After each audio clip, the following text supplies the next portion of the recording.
নমস্কার বন্ধুরা, মিমিস কিচেনে আপনাদেরকে আরেকবার স্বাগত জানাই। আচ্ছা বলুন তো এটা কি? এটা কিন্তু ঝিঙে নয়, এটা হচ্ছে নেনুয়া। অনেকে জানেন, আবার অনেকে জানেন না হয়তো। আজ আমি নেনুয়া চিংড়ি বানিয়ে আপনাদেরকে দেখাবো। এই দেখুন, এইভাবে নেনুয়াগুলোকে আমি কেটে নিয়েছি। একদম কচি ছিল। পেঁয়াজ, কাঁচা লঙ্কা, রসুন কুচি, টমেটো আর নিয়েছি চিংড়ি মাছ। কড়াই বসিয়ে দিয়েছি। কড়াইয়ের মধ্যে দিয়ে দিলাম সর্ষের তেল। নেনুয়াটা আমার ঝিঙের থেকেও খেতে বেশি ভালো লাগে। মানে নেনুয়ার স্বাদটা না খুব সুন্দর হয়, খুব নরম হয়, খুব সুস্বাদু।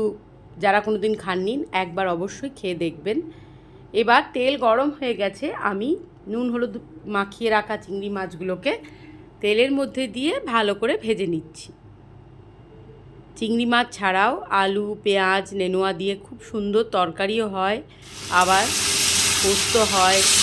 যেমনভাবে আপনি খেতে চাইবেন, যে যেমনভাবে খেতে চাইবেন এটা খাওয়া যায়।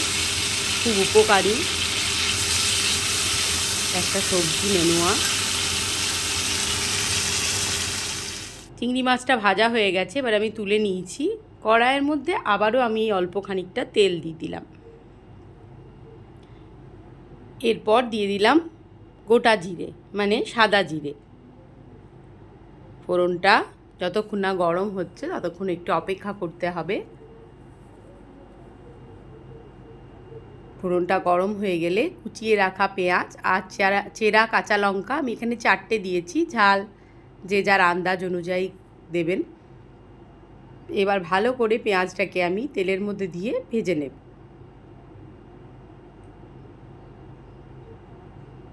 এটা ভাত, রুটি, যেটা খুশি দিয়ে খেতে পারেন। এবার কুচিয়ে রাখা রসুনগুলো আমি ওর মধ্যে দিয়ে দিলাম। গরম ভাতে বা গরম রুটির সাথে নেনুয়া চিংড়ি খেতে খুব ভালো লাগে। পেঁয়াজটা দেখুন প্রায় আমার ভাজা হয়ে এসছে। এবার আমি টমেটো দিয়ে দিলাম। টমেটোটা দিয়েও ভালো করে আবারও নাড়াচাড়া করে নিচ্ছি একটু। এরপর কেটে রাখা নেনুয়াগুলো আমি ওর মধ্যে দিয়ে দেব।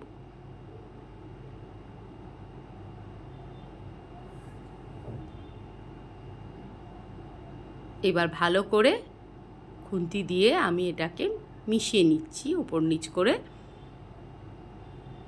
আমাকে অবশ্যই কমেন্টে জানাবেন যে কে কোনো দিনও নেনুয়া খাননি, সে কমেন্ট করবেন যে আমি খাইনি।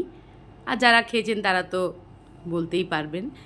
ওপর থেকে দিয়ে দিলাম নুন আর অল্প পরিমাণে সামান্য একটু মিষ্টি, জাস্ট স্বাদের ব্যালেন্সটা ঠিক রাখার জন্যে। এবার ভালো করে একটু নাড়াচাড়া করে নিচ্ছি খুন্তি দিয়ে।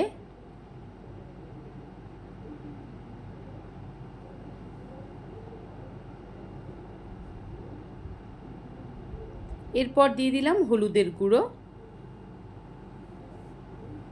আর দিয়ে দেব একটু জিরের গুঁড়ো। ছোট চামচের 2 চামচ জিরের গুঁড়ো দিলাম।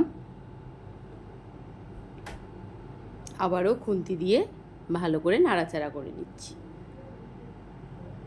এই রান্নাটাতে কোনো জলের ব্যবহার হবে না, কারণ ঝিঙে বা নেনুয়া এই ধরনের সবজিতে প্রচুর জল থাকে, আর আলাদা করে এক্সট্রা জল দেওয়ার দরকার নেই। এই দেখুন কেমন জল বেরিয়েছে। এরপর আমি ভেজে রাখা চিংড়ি মাছগুলোকে ওর মধ্যে দিয়ে দিলাম। ভালো করে খুন্তি দিয়ে মিশিয়ে নিচ্ছি।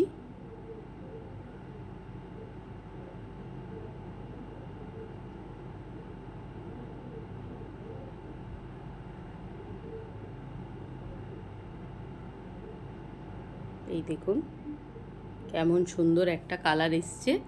আমি কিন্তু কোনো লঙ্কার গুঁড়ো ব্যবহার করিনি। অল্প মশলায় এটা হয়ে যায়।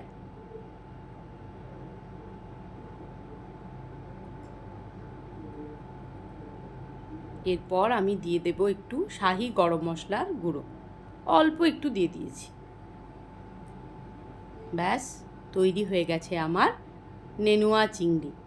ভিডিওটি ভালো লাগলে like, comment, share and subscribe করে আমার পাশে আপনারা এইভাবেই থাকবেন। ভালো থাকবেন, সুস্থ থাকবেন।